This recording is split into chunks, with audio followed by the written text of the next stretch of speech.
All right, hello everybody. Welcome to our next lesson here as we continue to wrap up our last chapter for the school year and talk about interactions. So we're going to be looking at psychology and social perception today. So our objectives and standards to understand how we form impressions of others and to analyze the factors that influence how we interpret the behavior of others. And take a moment there to read the standards, please.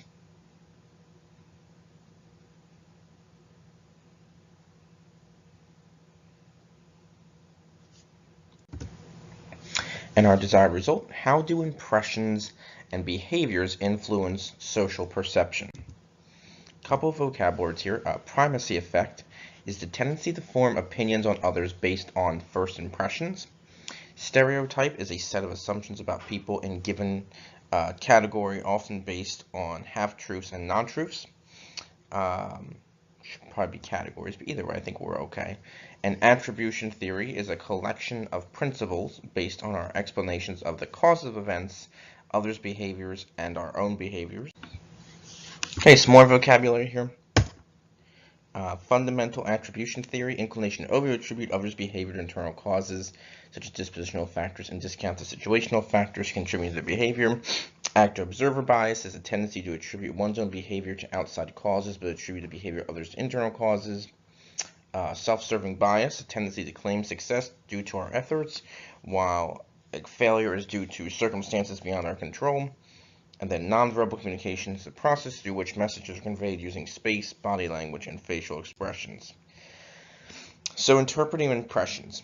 We tend to make our first impression of someone based on their physical appearance, unfortunately. Sometimes that's good, sometimes that's bad.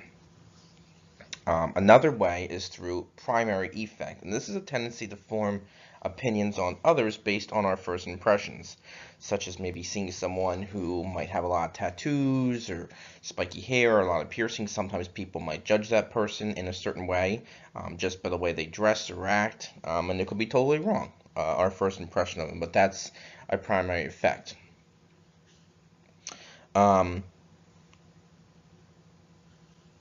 We can also have an impression of someone by being told by someone about someone else. So maybe your friend tells you, oh, my neighbor, she's a cranky old woman, she really doesn't like people, she never comes out of her house, and you might have that impression of that woman, but then you might meet the woman one day in your neighborhood or in your friend's neighborhood, and she could be very friendly and offer you cookies and, things like that, and be a very sweet old woman, and you might go, wow, that was not what my friend told me, but that's how our views of others can change as well.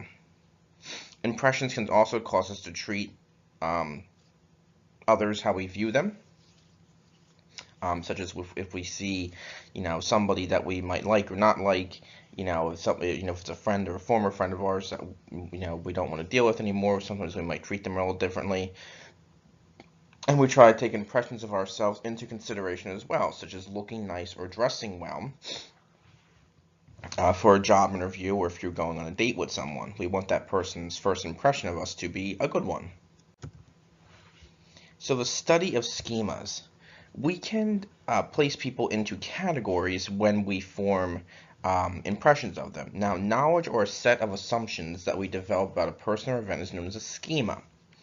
In some cases, we develop schemas about people we have not met but have heard about. These schemas can cause us to have different thoughts and behaviors towards people. For example, if we meet someone who seems intelligent, we may see that person as motivated and high achieving. However, someone else might see that person as unfriendly or boastful. Events can also have schemas as well that influence our actions and behaviors. If someone you like smiles at you, like if you're walking in the hallway or the mall or something like that, you may view them as being friendly. Someone you may not like smiles at you may view them as being fake or guilty of something. And another example of events is we typically can put events into schemas as well, such as we expect people to yell and cheer at a sports game, and we know that's acceptable, but we know it's not really acceptable to yell and cheer at a funeral, per se. We know that a funeral is more somber, more sad, more quiet, more reflective. So typically we don't go into a funeral yelling and screaming, like we would as a sports game. But schemas can allow us to explain someone's past behavior and predict their future behavior. And they also allow us to understand social situations so we can respond appropriately. So impression stereotypes. We can also sometimes develop schemas about entire groups of people, and these schemas are called stereotypes. One of our vocab words here, I'll highlight that.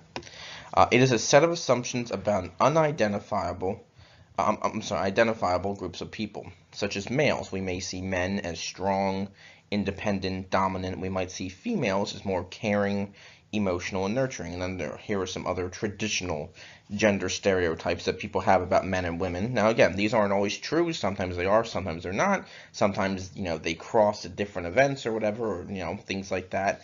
But something to think about. Now, sometimes they can be positive or negative in nature, but in a lot of cases they can cause us to form a bias towards people, such as seeing maybe women as emotional or men as non-affectionate or caring or aggressive or things like that. And when stereotypes influence our information about people, they may become self-fulfilling prophecies. So understanding and analyzing interactions. We all face people or situations where we have to interpret an event or someone's behavior. Attribution theory attempts to understand how we analyze and interpret others' behavior. There are many different elements that we use in interpreting a person's behavior. Sometimes we can make errors about others' behaviors based on their internal or external attributions. And when we attribute others' behaviors to dispositional causes, this is known as fundamental attribution error. So different types of behavior and bias. While we may have different views of interpreting others' behaviors, we may also interpret our own behavior as well. However, we tend to look at external factors as responsible for our own behavior, so we don't look at ourselves. We typically tend to blame other things or other people for our behavior most of the time. One of these ways is actor-observer bias.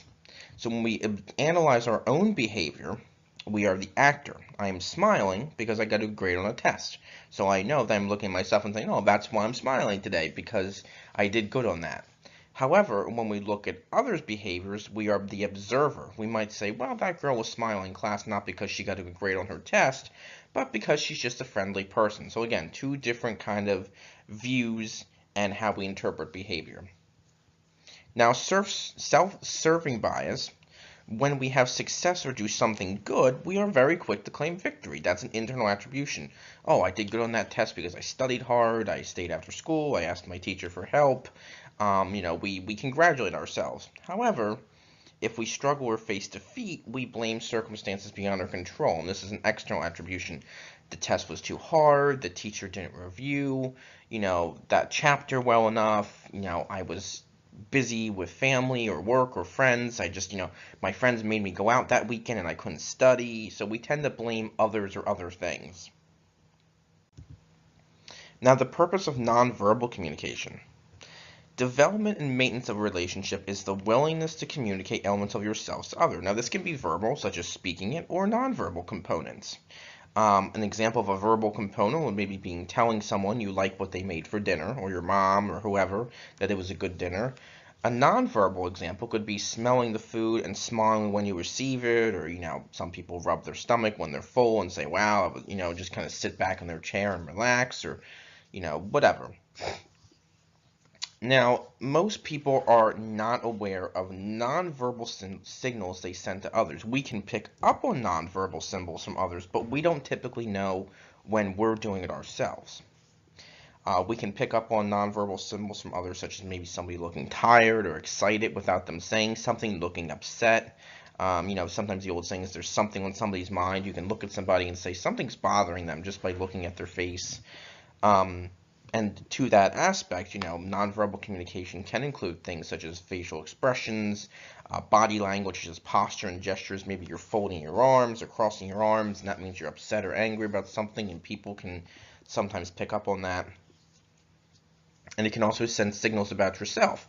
If you're walking around at work or at school or home and you're kind of slumped over and, or maybe you go for a job interview, if you walk into to meet that person interviewing you and you're kind of slumped over and you look tired, you won't make eye contact, they might not view you as very confident, but if you walk in there with, your head up and straight back, and, you shake their hand and you smile and shake, and say hello to everyone in the room, that can show you as confident.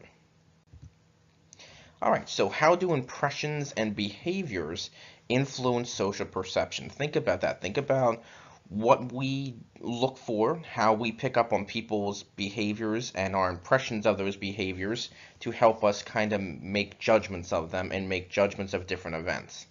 Okay? Have a great rest of your day or night, and I'll talk to you soon.